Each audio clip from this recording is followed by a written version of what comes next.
All right, we're rolling. Okay, just good afternoon. Glad to be here. Excited to get this thing kicked off. I was just talking on the radio in the other room.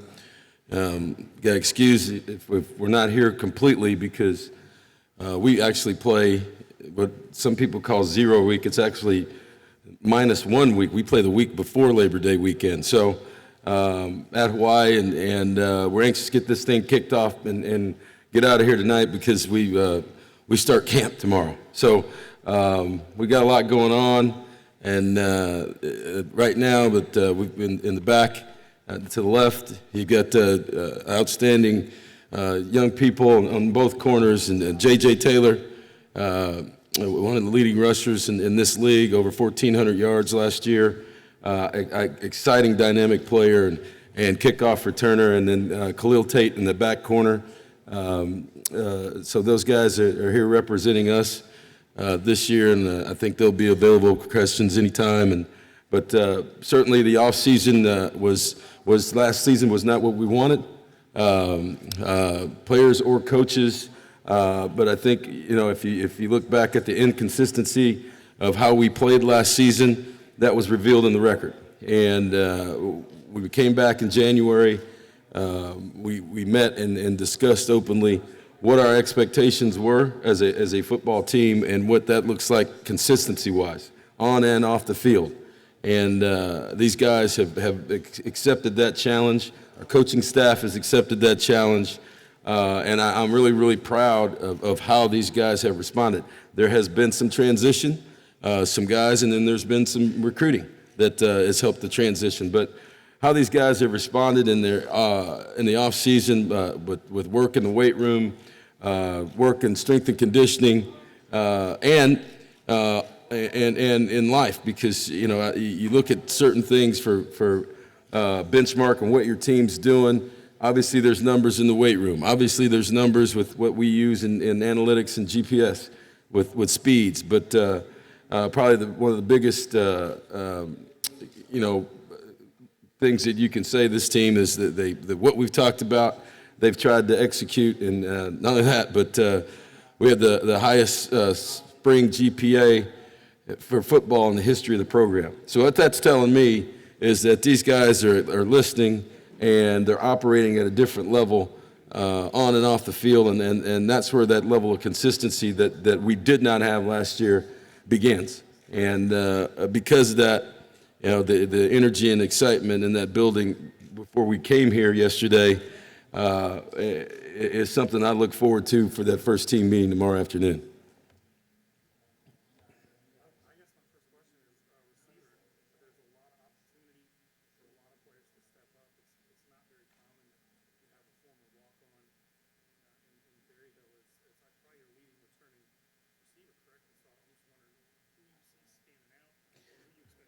Well, the question is about wide receiver. There's some unknowns publicly, but there's some knowns personally for this football team. If you had said that last year, I don't think anybody in this room would have saw Sean Poindexter as who he was, right? So he was certainly a guy who was not highly recruited, was a beach volleyball player. So we've got some guys in the wings. I think in the off season. Been really, really impressed with Cedric and how he's come along. Castile has had an excellent off season. So we got some older guys with some experience. I know even though we lost 3 or 4 guys that played a lot of football, but I think that Cedric Peterson has shown us throughout the spring camp, spring football, and the off season that he's ready to be a leader in this, not just in that position, but on our football team. And he's looking forward. I mean, he's embraced that role. because of, as you said, of the loss of, three or four of those guys. I think there was a lot of expectations around Khalil Tate last year. A lot of people feel like he didn't meet those. When you look at the numbers, he's still probably a top 5 statistical year at quarterback in the history of the University of Arizona.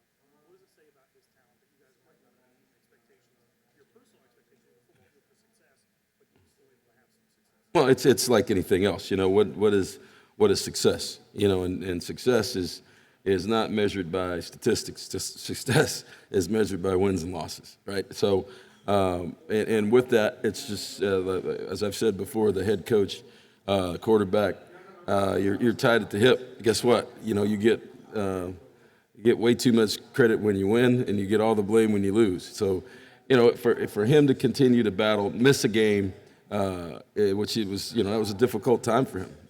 Of all the games to miss, UCLA was a big one because he was going home to play. But yeah, I think it was the things that happened to him have really, it's hard to talk. I mean, he's talking right now, but I think, it's because you couldn't be at a higher point in your career than he was walking in here last year, and then you from an expectation standpoint, and you couldn't be at a lower point when you're in the Rose Bowl and in your hometown, and you don't even have a uniform on. You can't help your team. So I think that's affected how he's approached the offseason. I think it's as good as things were and as bad as things were, gave him a perspective that maybe he didn't have at this point last year, and I think it has affected his approach in the offseason. And that's what, and we're looking forward to tomorrow to get going. You're welcome. JJ said that Khalil has really taken a huge step forward as a leader. He saw it this past spring. How have you noticed his evolvement or maturity in that regard? Well, I think, in the off season, it becomes, hey, listen, we're in the weight room. We're not practicing. It becomes a player-led practice. And it really, anywhere that I've been, it's been more of a quarterback-driven 7-on-7s, 1-on-1s, those workouts, because you can't, those have to be voluntary. As a coach, you don't set those up. So it's given him the opportunity to grab guys and get them to go with him and get some extra work in and communicate with his teammates. So, I think, like JJ said, I think that comes with the territory when you want to take that next step, and whether it's you personally, but even as an offense, because you can't do it all by yourself. And to get those guys together and do that, that helps all the leadership qualities that you're looking for. Khalil said that he's gotten a chance to sit down with you a little bit more often this offseason, whereas last offseason it felt like everything was going so fast. Do you feel Right. like you know him better? And he knows you Yeah, better? I think it's just natural. I think a year later, into this thing, he knows us a lot more, and we know a lot more about him, and that's just natural. But there's a concerted effort on my part to sit down and say, hey man, look, here's what we see. What do you want to be? What do you want to do? Here's how we can help you, and it's part of maturity, because when it's a lot different when walking in here last year when everybody told him how great he was, and there was nothing that was, you got to be honest. Now you've got a whole body of work, and so what are those things that maybe you're not doing so well that you need to pick up and to make you a great player, and it takes maturity, just like anything else, to know where your flaws are, accept those, and then say, hey, you know what? This is not. I'm being critical for a reason, because our goal is the same. We want you to be great.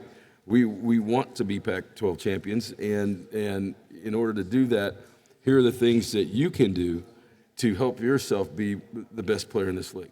And but not put it all on him, because it's football. It's 11 guys out there, and then there's 10 other people. It takes everybody to be successful. In the offseason, a lot of big picture stuff gets talked about with all the conference media days. What are your thoughts on the portal, how it's working or not working? Well, it's interesting. I get a lot of questions about the portal. We're year one into this thing, and when you have any major legislation like that, right? There's some things that people don't think about. The repercussions. I think for coaches everywhere right now, the biggest repercussion is roster management, because particularly if you come into a new situation, you've got coaches. When Chip and I were just talking about this the other day. So you come into a new situation. You've got some guys who signed up maybe for the last coach. Then the philosophy's different, the roster's different, maybe different defense, whether you're odd front, they're even front. So where those numbers come, roster management becomes important. Now you throw in the portal. Okay, so now you got a guy and you're trying to figure out, he puts himself in the portal, now he's gone. And in the college cycle, if you've had a guy who leaves during the season, it's really 2 years. You got to recruit a guy, then get him there. So the portal is an interesting situation. But there's probably going to have to be, in the end, there's some sort of relief on the back end for signing date, because there's no way to recover, in a 25 guy cycle of signing things if you've got guys constantly in and out of the portal. I was talking to Coach earlier this year. At one point, they had 16 guys in the portal, and he was spending as much time recruiting his own team as he was, guys outside of there. And so that's the challenge. You add that to that along with graduate transfers, which is as big as it's ever been right now. And so the roster management piece, because of the portal, becomes the real challenging issue for coaches right now.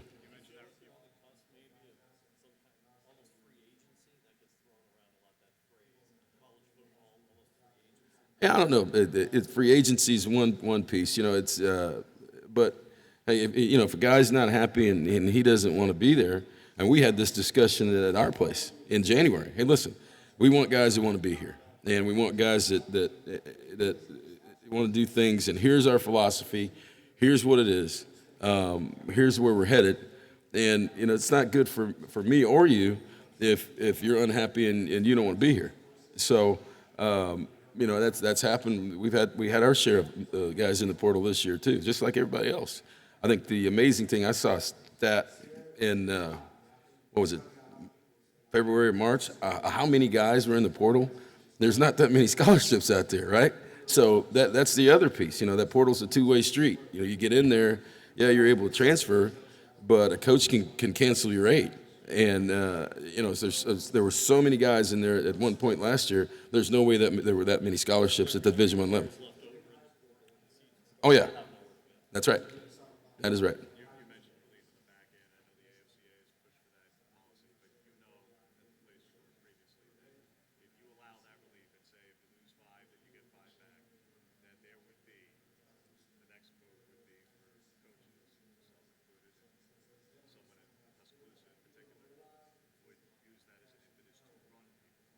Well, I don't know. I mean, it's.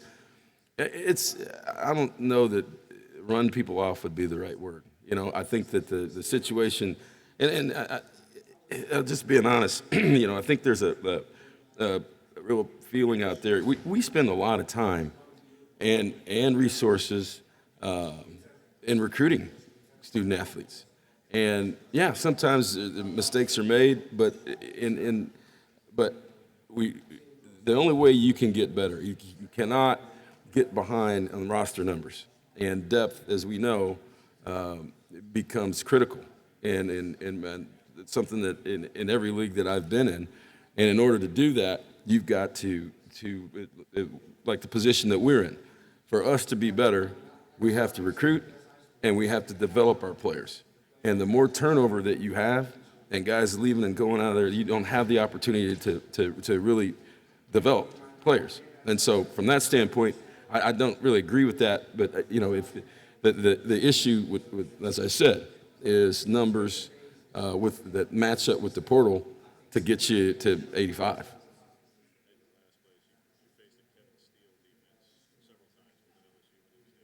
Mm-hmm.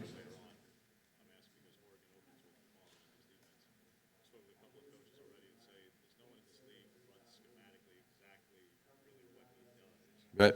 What is it about his approach, whether it's a level of aggression and blitzing, just is unique to his defense, unique to the offense? Well, Kevin's done it for a long time, and when he when he did step away, he didn't really step away because he was the analyst at Alabama, and that gave him a time to even refine some things. Working with Nick and Kirby and those guys. So he definitely knows what he's doing.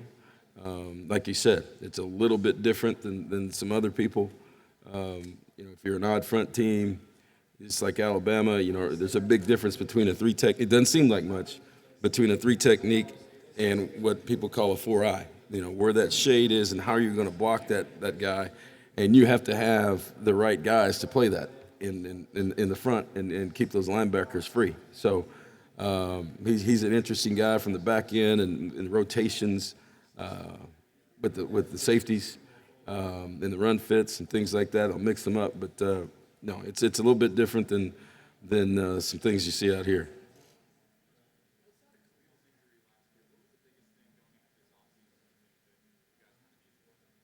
Oh, we had a lot of things to work on.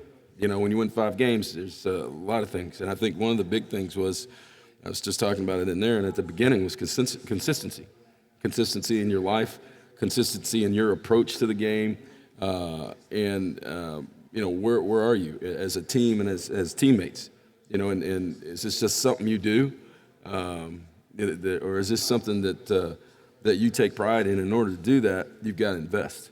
And what we were investing at that point was not enough individually and as a football team. And so, again, I couldn't be happier with the consistency and the effort that these guys have put in the offseason. Now we got to go to work, and let's see where we are as a team starting tomorrow. But the energy in that building before I left, and and when we get there tomorrow, I'm really excited about it. They're excited about it, and we're ready to get rolling.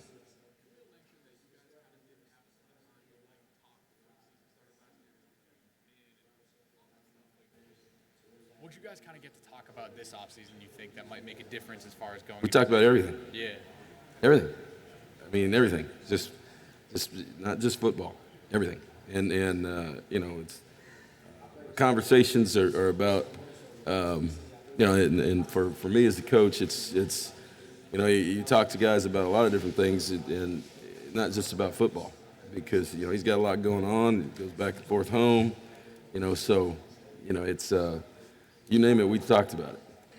What have you kind of told him about leadership? He said that that's something that you guys have kind of focused on as far as. Yeah, well, he's it's as I said earlier, it's been a whirlwind for him. You were here last year, and everybody's telling him how great he is, and then we get halfway through the season last year, and he's frustrated because he's in street clothes in L.A. in the Rose Bowl, can't help his team. So I think the experiences that he had last year were experiences that he could learn from. And part of maturity is how you handle everything, highs and lows. And then he's certainly in a different place right now than he was last year, walking in the door and sitting back there. So and it's how you handle it. And that's part of growth. That's part of maturity. And again, I think he'll tell you, that's part of part of growing up is how you handle life. Because life will throw you all kinds of curveballs or a fastball or whatever you need, and how you handle that is really what growing up's all about. You mentioned kind of almost enjoying that there's not that hype anymore, and that he can kind of get away from that because he said he didn't like the hype. That's good. Yeah. That's fine. That's all right. Was there anything? Was it more as far as him not running last year? I know it's probably been asked a million times, and it'll be asked a million times again. But was it mainly his injury? You think that was what led to him running less and less? Bet. Yeah. If the strength of your game is that, and you have an ankle like that, that becomes difficult. So you think we'll see a more athletic and mobile? We have 5 minutes remaining with Arizona. Yeah, he's athletic and mobile.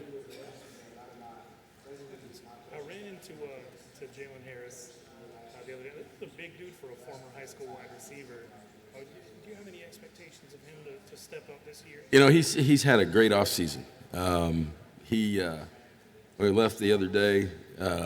We had some weigh-ins, I think on either Monday or Friday, and he was just under 250, so he's like 249. He's got length and athleticism. Had a great spring. Really coming on as a pass rusher, and we need him to come on. If he continues to develop, you know, we hope and we want him to be that guy, the pass rusher that we need to have to pressure and add pressure and create havoc, you know, and on pass rush and disruption. So he's had a great spring, had a great off season with his weight. He's been able to carry it. He's always been able to go up and down and not carry it, but he's been consistent and at just under 250 right now. So we're looking for big things from Jalen. How do you think the growth of like 7-on-7 and passing tournaments at the prep level is going to affect the next generation of college football players? I think it's already affected. I think, you know, in where the state I was in, it was a big difference because, you know, 7-on-7 is a big deal now all over the country. What I've seen it do is help develop quarterbacks and receivers, because you know some of the things that you used to teach in college maybe 10, 15 years ago with freshmen coming in from high school, they know now because they're playing year-round. They're seeing single safety, two safety rotations, and they're all over the place throwing. And receivers are doing that, side adjustments, adjusting routes in the coverage. So I think, you know, what you've seen is because of 7-on-7, offensive players are at a higher level coming into college right now than as high as it's ever been. And the same thing with defense. And so it's like anything else. The more that you work at your craft and the more you understand it, right, it's just practice. And so I've seen the level of the mental level of high school players because of 7-on-7, and their capabilities rise as they come in as freshmen. So does that factor into recruiting? Like, do you look at that type of stuff when it comes to bringing What do you mean? players in? Does that factor into recruiting at all? I don't know. It can factor into recruiting, you know. But you know, as coaches, we don't get to go to them, you know. But there's different people that host tournaments and 7-on-7 tournaments, but away from there, you don't get to see them. But you know, you like I said, those guys, it's like anything else, you know. Basketball, the more you play, anything else, right? The more you play it, the more you understand it, the more situations you're in. As a young person, you can't help but be better. Kevin, kind of piggybacking off of why offensive players are so progressive, you know, especially quarterbacks. I mean, you see all these true freshmen playing in championship games, leading the team to a title. Is it? I know 7-on-7 you talked about the private quarterback coaching industry. How have you seen that grow at all? Well, it's you know it's like anything else, right? You've got everybody talks about the private quarterback coach industry. There's probably no bigger industry than the private kicking industry, right? So you know, kicking and punting gurus, you know, quarterback gurus. You name it out there right now. I saw this guy sending me stuff. There's a pass rush guy, right? So everybody's got their guy that's gonna help you get to the next level and refine and refine your craft and you know. But personal trainers, you name it, they're all out there right now. And it's not just the quarterback side of it. It's everything. How often do you hear from those guys on that level, the private coaches, you know? Well, I mean, if you've been in this as long as I have, you know a lot of these guys, right? So, you know a lot of them, all the different camps and different touch points, you know, whether it's all these guys, you know, that I have the opportunity to bump into just because of the number of quarterbacks or kickers or punters, or guys that I've been around, they've worked with different guys. And there's some that are, you know, nationally known. There's some guys that really just work in certain cities and deal with some guys locally. But it's like anything else. The more that you work at your craft, the more that you have those opportunities, the better off you're going to be. But Khalil, All right, that'll do it for Arizona. question would be like, what happened? Again, the coach and student athletes will be available for additional one-on-one time at 4:15. Yeah, it's that simple. Right? That's that simple. How frustrating was it for you and for him? No, I mean, it wasn't about me being frustrated. It was him. Like I said, there's no more frustrating thing than to go to your hometown and be on the sideline in street clothes. How do you handle that with him as a coach? How do you handle that with him as a coach? We talk about it and be open about it. And so he's in a good place right now. All right.